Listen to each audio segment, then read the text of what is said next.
So we have, like I said earlier, a relatively tight agenda for the day. And don't worry, there aren't necessarily any timestamps here, and that is intentional, not to overwhelm anybody.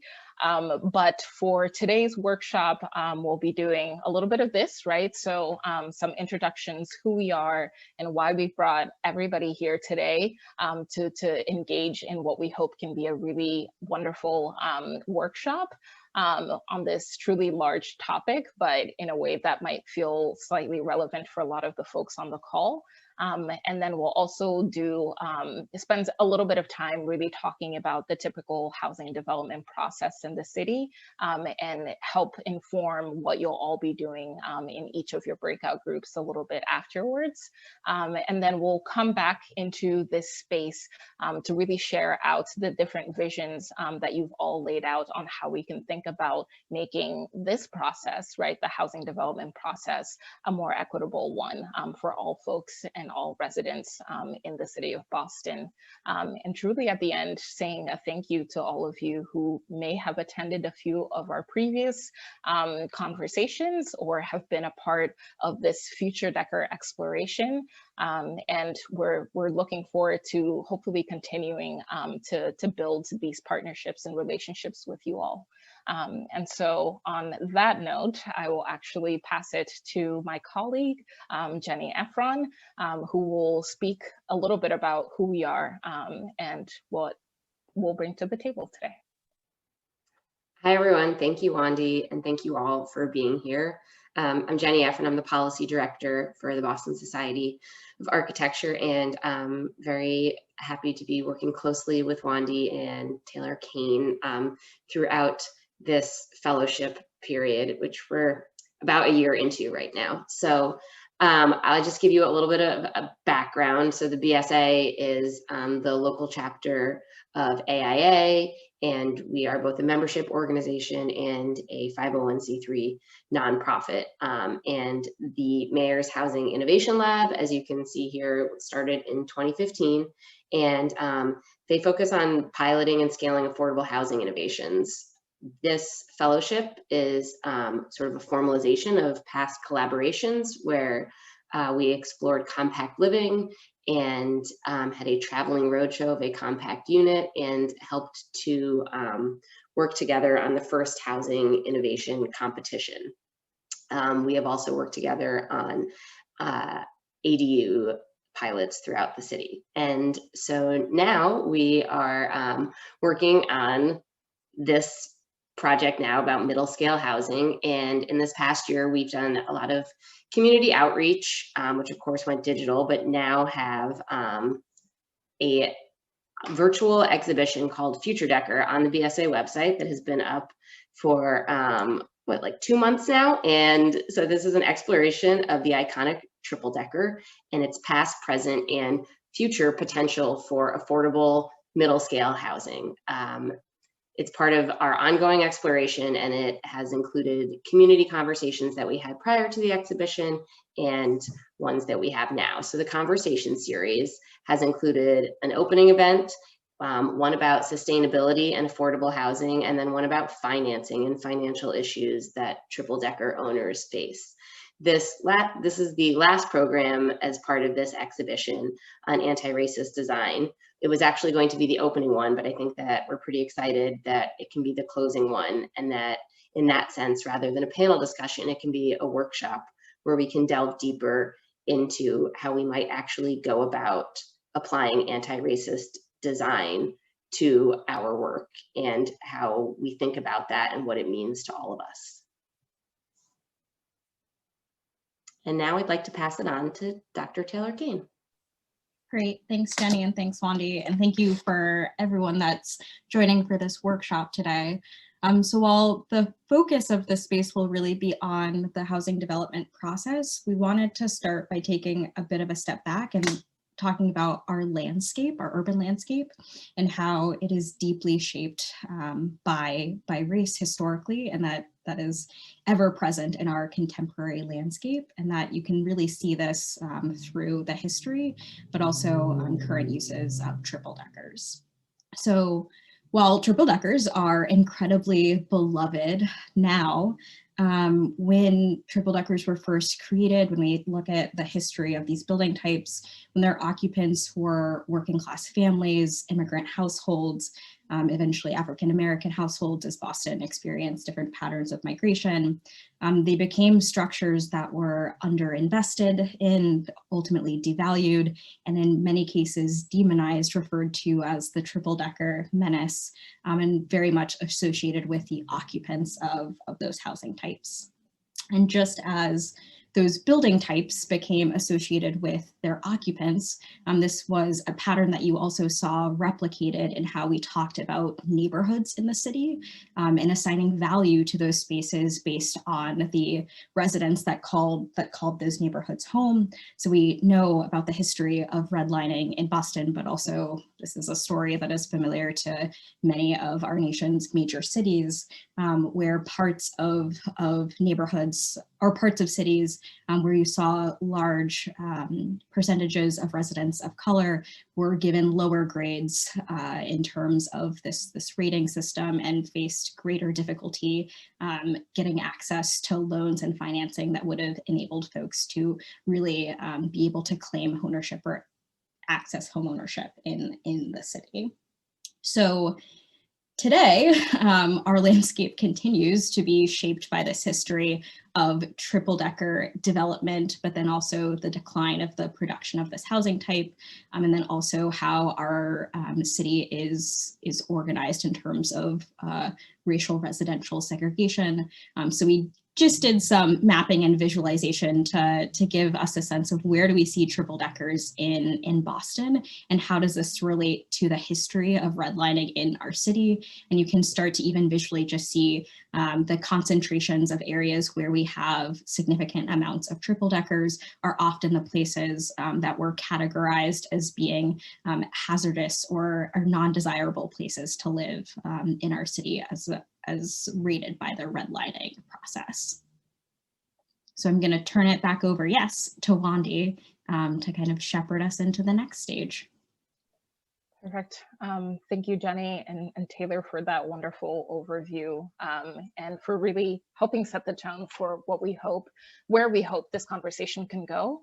So to this point, right, about where were we seeing investment, and really understanding that this has definitely had a trickle-down effect into where we are today. And the question that we would like to pose to you all today, right, is can we also think about and redesign the current housing development process as anti-racist, using anti-racist strategies that can lead to a more socially just city, and recognizing that when we use the term design, that can be encompassing of so many ways to go about this process, but really wanting to take a look at the typical housing development roadmap, which is what we'll be delving into this afternoon. So perhaps some of you have seen an illustration similar to this before, right?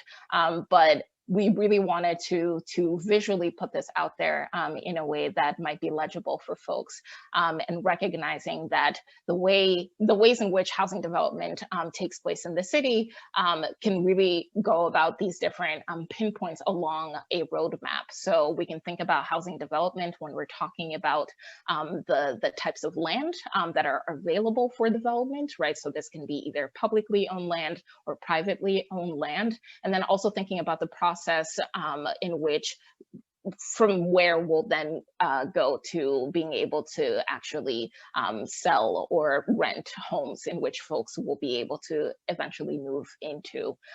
We want to also recognize that while oftentimes we think about these processes as linear, they are not, right? So you can get to these different moments along this process and have to return to really difficult stages, have to revisit a design process or a permitting process also, and recognizing that this can be both strenuous and tedious for the communities that are involved in this process, but also everybody else that has something to potentially benefit from when we're talking about bringing housing into the city. So this afternoon, we'll actually break you all up into 6 different groups.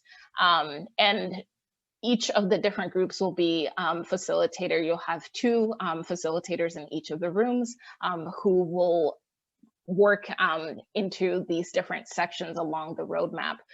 As you can see from this image, we're also taking a look at these sections as processes that overlap one another, and really being intentional about where do you hand off one process to then begin another, one section to then begin another. And our hope is that you will potentially be a little bit more informed if this is potentially the first time that you're seeing an illustration like this, or that you'll be able to, as somebody who might be familiar with a process like this, to really question why this process is the way that it is, to really question who are the voices that we are typically centering in this, and which are the voices that also should be a part of this process. And so I'll just quickly go over what each of the groups will tackle in each of these spaces. So group 1, you'll essentially be taking a look at this from the public end, right? So what does it look like to try to develop housing when you own city-owned land, and also thinking about whose land was this prior to the city, and really thinking about where do you then go to potentially putting out a request for proposals. And again, if you have any additional questions, feel free to ask when we do the Q&A, or even within each of your breakout groups. Group 2, you'll be that sort of like overlapping moment, right? So what happens once you've gone through a request for proposals process, and even to the point where you, as a public entity, has selected a development team to then develop this particular type of housing. And again, questioning, right, what are the different types of anti-racist strategies that you can apply to these processes to allow for a more equitable process overall. Group 3, you will actually be taking this on from a private perspective. So what does it look like when you are potentially somebody who owns land in the city, and you're thinking about building housing onto it, and really getting to this point of where you consider, right, is this project potentially feasible, and what would make it feasible to do so. Group 4, you will be taking a look at what we have described as the crossroads, right? And so this is a moment that both a public entity or a private entity would need to go through to then move to the next phase, but really sitting here and asking these questions about where does actual building design come into this, and zoning and permitting and all of these other factors that really come at play in this very particular area, and also recognizing that even though somebody might be a little bit forward, right, closer to building a project, they might actually come back to this crossroad later on. Group 5, you will be taking a look at the moment right after the crossroads. So potentially you've made it past zoning and permitting and all of these different steps. And now you are thinking about what it looks like to secure financing. Who are you asking for financing? Where are you seeking financing funds also? And then also, how do you get to the point where you would then be able to build something? And thinking again about the different stakeholders, who's involved in those processes as well. And finally, group 6, you will be taking a look at what happens after you've built these homes, and then who then has access to these homes, who would be able to potentially purchase or rent these homes, and thinking about this potentially from your own experiences. And that's really something that we would like you all to do in your own breakout groups, right? Think about where along this housing development roadmap do you feel like you've had some sort of connection to? Because I think that from remembering those lived experiences, we can potentially think about how to reimagine those moments. And so the ways in which you'll also go about this in your breakout groups will be by actually taking a look at this mural board that we've created. And don't worry about this, you won't have to learn how to navigate a new platform in this moment. Your facilitators will actually be working in each of your groups in this particular mural board. And what we'll do at the very end when we come together, we'll actually go through each of the different groups and say 2 to 3 different points, different reimaginations that really stood out to each of the groups, and think about how this could allow for a new, right, or reimagined overall housing development process. We also want to highlight that I think that while so many of us have been conducting a lot of these calls on Zoom or Google Hangouts or all of these different virtual platforms, I do think that it is still important to touch base on what virtual community guidelines could be. So really thinking about if you're able to switch on your video, especially in each of the breakout groups, so that you're able to get to know one another in a more personal way, hopefully. Really being open to different types of conversations and spontaneous conversations, recognizing that folks are entering this from a large amount and a vast amount of perspectives and entry points, and understanding that there will be different perspectives to also come into the conversation, right? Question the obvious, and this is something that we are definitely asking you all to do because it's something that we often take for granted. So really questioning these different moments and why something is the way that it is, dwelling in the discomfort, right? Recognizing that this is also a relatively difficult process for a lot of folks, depending on where you are along it, and that folks might have particular grievances with this process and this pass. And then also thinking about how you might be able to participate to whatever capacity you're able to. So if you're not able to sort of like speak up, feel free to use the chat function and that sort of thing, so that you are also measuring your own comfort levels in this space. And so I feel like we have just spoken at you for a relatively long time, but would be open to any and all questions that you might have before we go into the different breakout groups. And feel free to come off mute to also ask those questions or put them in the chat.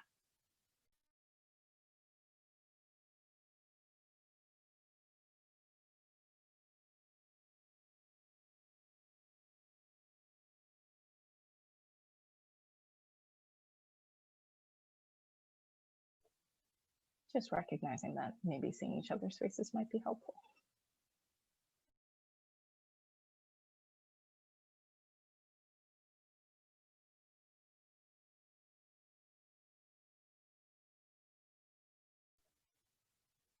I'm just gonna take it as we were super clear. Everything makes sense. This is great. We all know how the housing development process works, and we're totally ready to get started.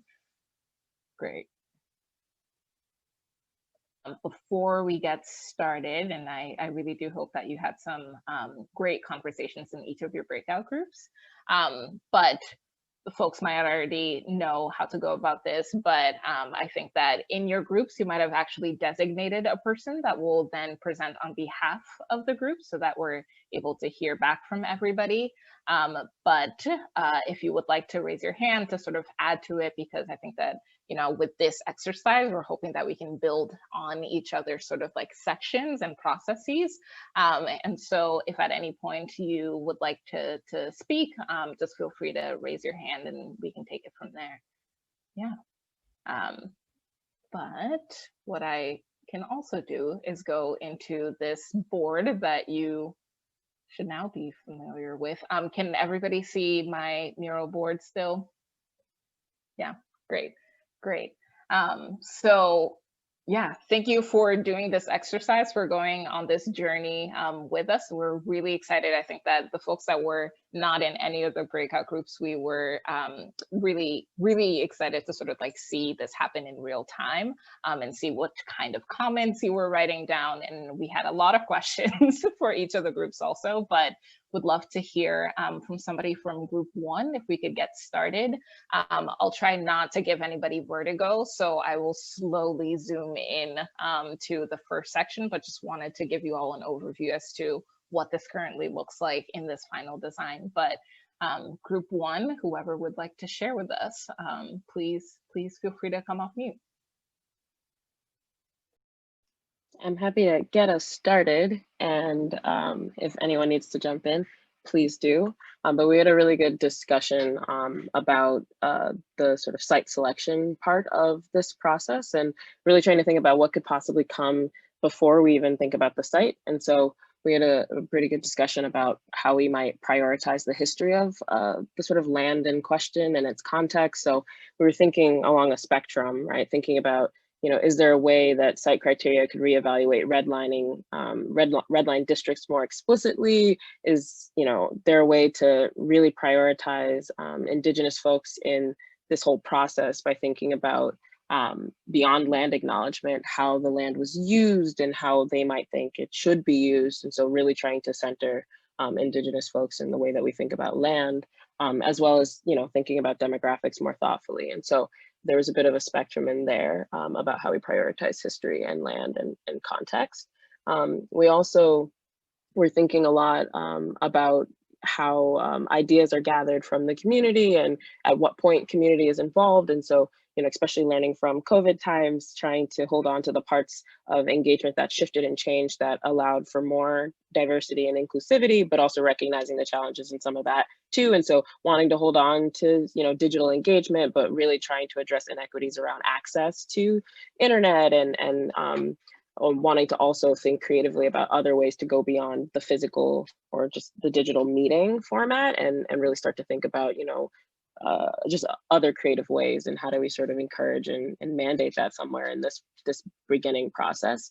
And I think our third one, since we had to choose, but I think they're all coalescing around the same sort of themes, but was just thinking about the RFP itself and how do we add, language around anti-racism as a priority for team selection, or and really just trying to anchor it at those points where we might actually use the default, but maybe we shouldn't. Maybe we should be really, really, really deliberate and obvious and clear in what we ask of folks and how we choose. Thank you for that summary, Sabrina. I think that one of the things that's standing out to me right now is definitely this bit about language that is used in RFPs, right? And how accessible that might also be, and who are the traditional applicants that we might already be targeting, but also who are the other folks that might even consider being a part of this process and provide input earlier on as well. So thank you.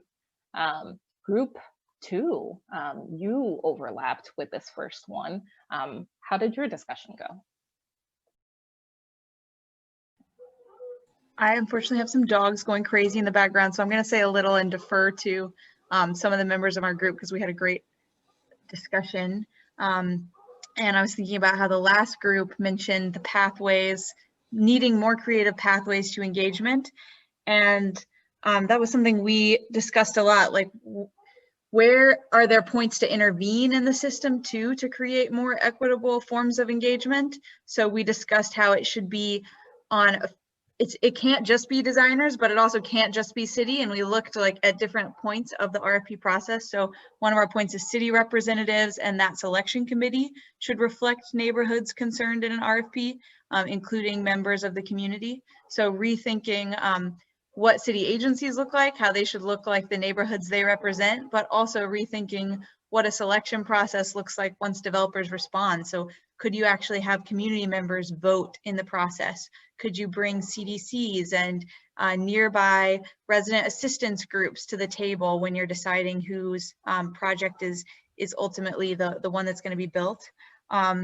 We discuss a lot this balancing time and effort spent by the architects on developing a really compelling proposal versus making community members know that that proposal can still be changed, that proposal should be changed and involve their input. And I would love some of the architects on the discussion to say more, because we had a good discussion about how architecture, designers need to balance good design with also the need to protect the well-being of tenants who live in the building and the need to preserve and promote affordability. Any thoughts from our designers in the group? Thanks, Mark. Around that, I think that architects come to this with a certain point of view, and a lot of our work is for-profit developer work, And that's a certain kind of work with a certain kind of lens that you look at it. And when a lot of times people come into it, into more affordable work, it's different. And trying to open up our minds as designers to not just sort of pure design, to understanding that there are so many different points of view about financing and development and community and urban design. Like there's so much beyond just kind of the narrower focus of architecture, to try to bring all of that together. You know, that's what architects do, is sort of bring a lot of different things together and help the developers make decisions about what they're doing. And so, you know, I tell the story about how, like, I literally had a client, and we're doing a lot of affordable housing, say, like, you know, we're $10 million over budget. And so we have to start value engineering. And the decisions that they want to make are very different from the decisions that I would make as a designer. But I have to be humbled in order to kind of see it from their point of view. And they literally said, you know, if I have to choose between this more expensive way of doing it and giving one more apartment to a family who's homeless today, I'm going to choose that. So that's how they see the process. And so for me to understand that was literally the first time in 30 years of doing this I've ever heard anybody say it that way. It really helps me to, like, refocus how I look at it. Just really quickly too, going back to the sort of city representation, it's sort of connected in that, like, I see in cities and people who write RFPs and people who make the decisions, a real lack of diversity. And we know that's an issue, but really the issue also comes in the fact that when citizens have their input, it's sort of put, again, through the lens of the less diverse selection committee. And so they say, they hear one thing, but what comes out in the decision is a completely different thing because they don't have that sort of that better understanding. That's a really interesting point that you make, Mark, and thank you both for sharing that overview, because I think that what I'm also sort of like hearing in that example is how do you also not water down demands that folks might have, but then there is still, how do you strike a balance of all of the needs of the different stakeholders in this process? And it really is important to build those partnerships so that you're more aware as to, you know, what those different needs are, and can think of different ways of actually addressing them as well. So thank you both for that. And at this moment, we're going to actually move over to the private end. So group 3, how did your discussion go? Yeah, it went really well. We talked a lot about kind of how this process looks different depending on who the owner is, whether it's a kind of seasoned developer or, you know, someone doing this for the first time, how just the costs of land, materials, labor kind of does a lot of the determining of the site for you, you know, and then we got, you know, also into that community engagement part of that from that site feasibility standpoint and how that might look differently. And wondering if anyone from our group wants to chime in here.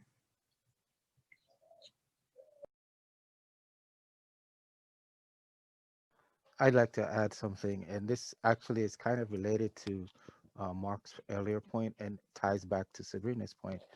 To Mark's point about this idea of gaining value is something that we talked about a lot, and to Sabrina's point about language, of how to make it sort of more accessible and understandable to community members. And so we kind of looked at it from both ends of, like, how to make this valuable, the more desirable anti-racist approach desirable to a private developer, and also how to make it desirable for community members to actually engage, because we as designers may have the most wonderful ideas to show, but if a community member is unwilling or unable to even attend community engagement meetings or anything of that sort, then it's a kind of a moot point. And so we talked about how could we make those kinds of community engagement more desirable. And we thought of some various examples in different cities where there are actually different organizations, or even in one case shown in the sticker there, a designer who actually carved out as a niche, instead of being a designer, but being a facilitator, a go-between between sort of all these various entities and community members as a potential profession. And I don't know how well she's doing with that. And other examples of design firms that actually have people in-house who that's sort of their dedicated position as a way of actually doing that. But most important, we thought about this idea of having the developer know the community and be able to respect community wishes, but to a better going back to sort of Mark's issue about like how does a good idea get across? The better we are engaged with the community, then the more likely the good idea is to be given an airing, and therefore the better its chances of being adopted. So knowing the community was sort of our number one sort of important point. Yeah, I see a couple of comments in the chat here, and one thing that came up was an idea of how can you approach the community of building so that you're building with them as opposed to just sort of presenting your design.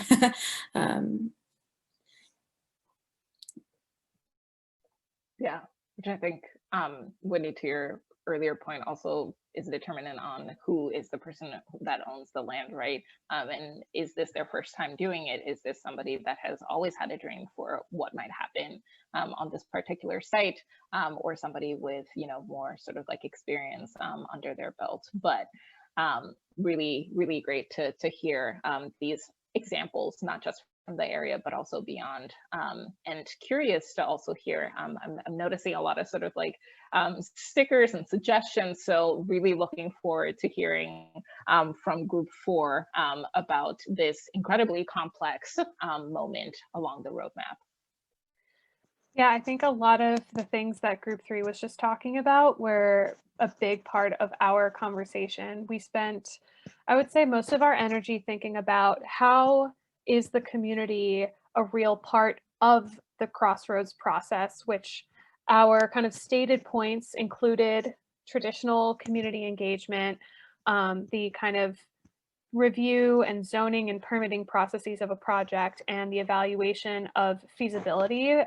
So basically, when a project goes from an idea to it becoming real. And so we talked about how can we center community access before you even get to this Crossroads process, so that community engagement isn't a checkbox once a project is kind of already so far developed that it's a reality maybe in a developer's head. And I think to us that looks like engage or education just for the sake of education removed from a development process.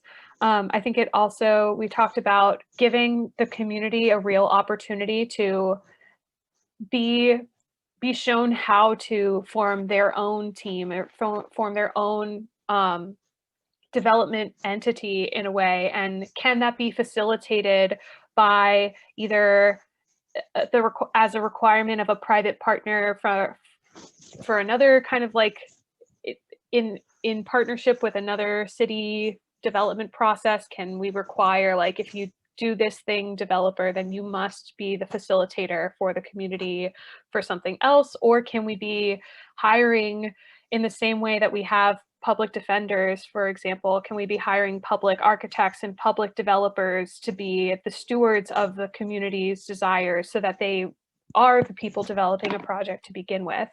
And if it's not done on the front end, how can we be building engagement and community voices into the review process as a project then is under review? And I think this looks like finding more ways than just meetings and website information for a community to understand what's going on once it's begun.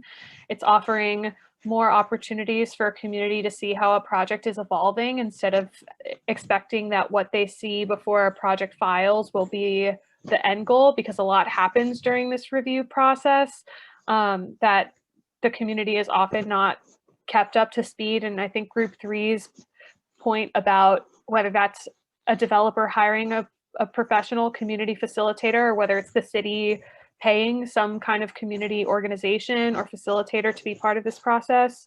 And we also talked about the importance of making sure that this kind of facilitation work is fairly compensated, because so often it's burdensome for the time of a community member to participate, but it's also invaluable work. And if we want to treat it equally in this process, then we need to be putting our money where our mouth is. I think that covered it all, hopefully. If anybody else has something to add, go for it.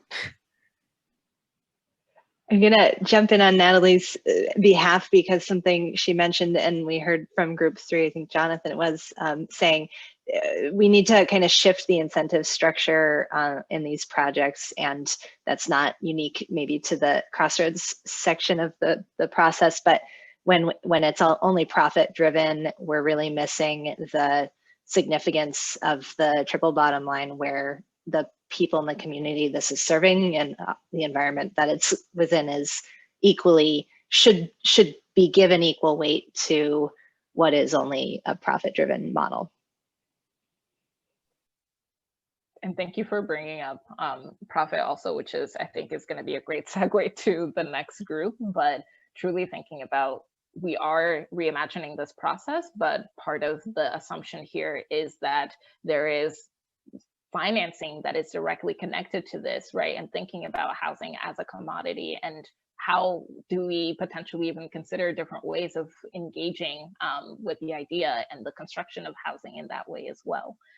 So truly looking forward to hearing about how Group 5 has considered this.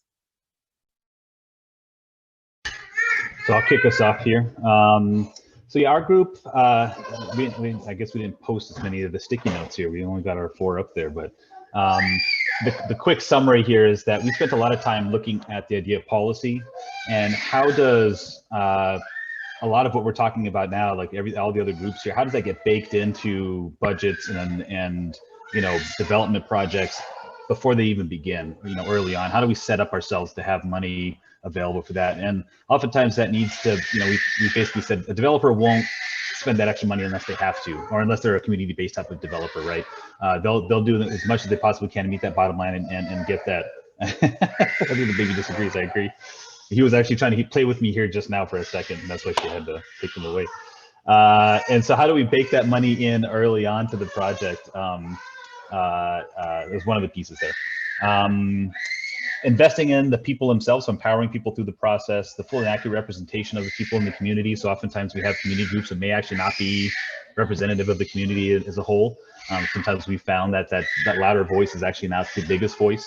And so how do we try to also, navigate through who makes the decisions on projects as well? Let's see here. Yeah, we like let's see. Yeah, he's like my little buddy. He's always doing stuff with me, so he gets mad when I can't hang out with him. And then one of the other the things we talked about too was, and again, I'll open up to the group if anyone else has additional pieces, was talking a little bit about the role of designers in policy, and how do we, something that I tend to notice, and we talked a little bit about, was oftentimes we see engineers and architects saying we have our hands tied to the client. We have to do what they tell us to do, when we don't realize how much power we actually really do have as designers and engineers and those kind of folks, right? So how do we play a role in developing the policy that can then trickle back down to us when we get that project, to have that baked in so that we can work with the community and design things outside of just the building envelope and some of those pieces that are on that parcel, right? And so I think a lot of us are talking a little bit about what does it mean to be an architect activist, in addition to just being the architect. And so I think that what's our role in pushing the policy and budgets before they even get to our door. And anyone else can add to that.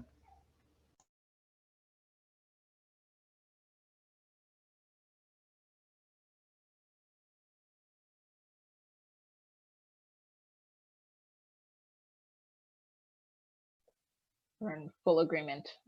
Absolutely. I think that the role, really appreciate this idea of the trickle down effect, right? Recognizing that even if you're reimagining a certain point and you're considering yourself, recognizing that this could benefit others and yourself later on while revisiting this process. And I think that that's actually something that the next group also talked about, that the end is just the beginning. So would love to hear from group 6, how did your discussion go? Yes, so we had a phenomenal discussion in our group, and it initially started by us pointing out that even though providing housing was at the end of our roadmap, for us, it wasn't the end. You know, it was the beginning for maintaining the house that people have just purchased. In the sense of now they're in ownership, so it's the keeping up with, you know, the building of porches or the maintenance of porches, roofs, windows, so on and so forth with these triple deckers. And then another topic that was brought up into conversation is the resale value on houses that may be income restricted, and how that necessarily doesn't always provide equity building for citizens in the community or allow people to have generational wealth when it comes to purchasing triple deckers. So if there was a way for us to be able to mitigate that issue and allowing people who do purchase and invest in home ownership to also be able to build equity in those homes, would be a better way for us to close that racial gap that we see, racial wealth gap we see existing right now. And then to point out our last sticky note is that this is a continuation, and the end of this process is, like I pointed out earlier, is the beginning, an on-ramp for home ownership. So we want to see more people own, and in order to do that, we have to maintain the what's the word? The elements for why people are purchasing. So, you know, to build generational wealth, to have their families established instead of being renters their entire life. And yeah, so those are the couple of things that we highlighted in our group. And if anyone wants to add on to that, please please add to the conversation, but those are the things that we talked about amongst others and highlighted.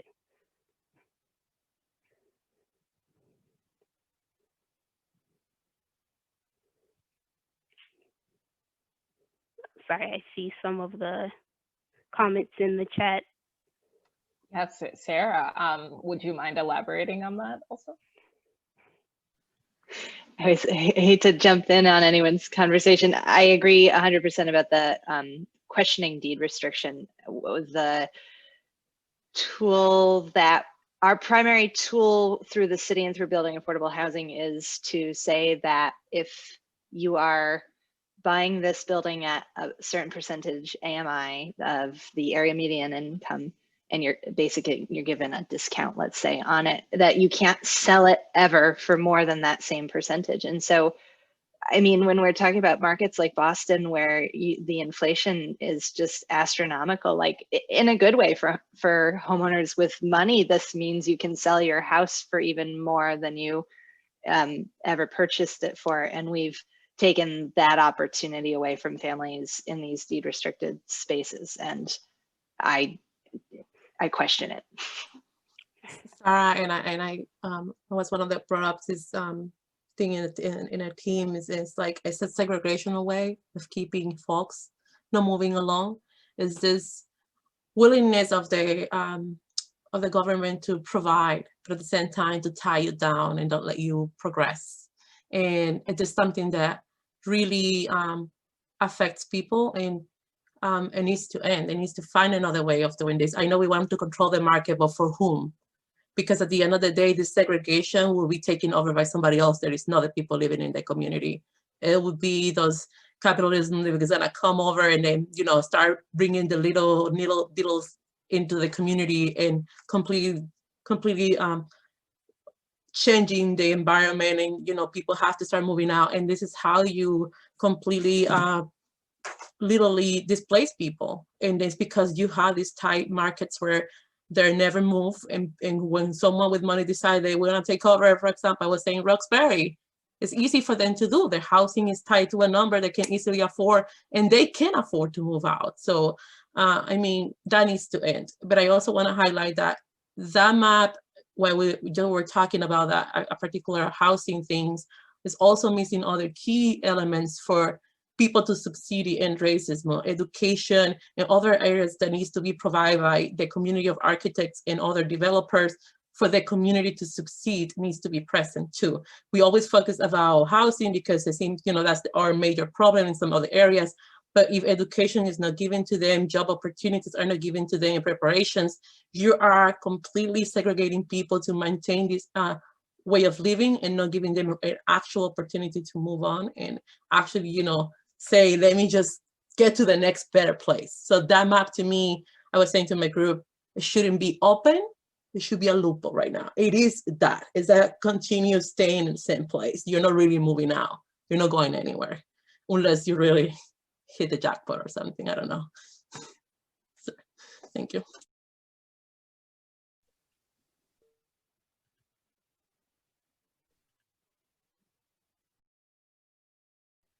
Oh, sorry. No, I was in agreement and wanted to, you know, add to what I saw missing from the roadmap is the fact that we should have policies that, you know, protect minorities, should have education in the loophole to make sure people become aware of what they have available to them as far as home ownership goes, because I think that's what, not being educated is what is the hindrance for a lot of people and why we don't see more minorities owning. So, you know, the topic of this discussion is how do we have anti-racism designs, but, you know, in order to incorporate that, we do need to touch upon topics such as policy, such as education, along with everything else that was discussed tonight with other people.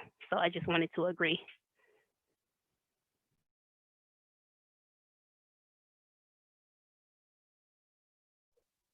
Just also seeing this comment, COVID conscious design as anti-racist design, and wholeheartedly agree with that as well, right? That this is definitely a reality that isn't necessarily going away anytime soon. And we need to be able to hold these multiple truths at the same time and work accordingly.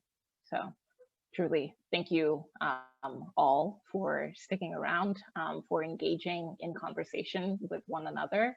And I will also drop, you can feel free to reach us, any one of us, at the following emails. Truly just want to also say thank you to everybody that's been a part of this Future Decker exploration and this journey. We have truly learned with, from, alongside you all, in really trying to think of ways to bring affordable housing opportunities for folks, whether it is in the form of a triple decker or a future decker or other types of housing forms that are so near and dear to a lot of folks in this city. And I think that this is something that we can all collectively work on, and in the spirit of also thinking about education and policy making and all of these issues that you all brought to the table. Just know that this is something that we also hold in our hearts with the work that we do. So feel free to reach out to us at any point in time to continue this conversation, and also stay tuned for what's to come. Thank you.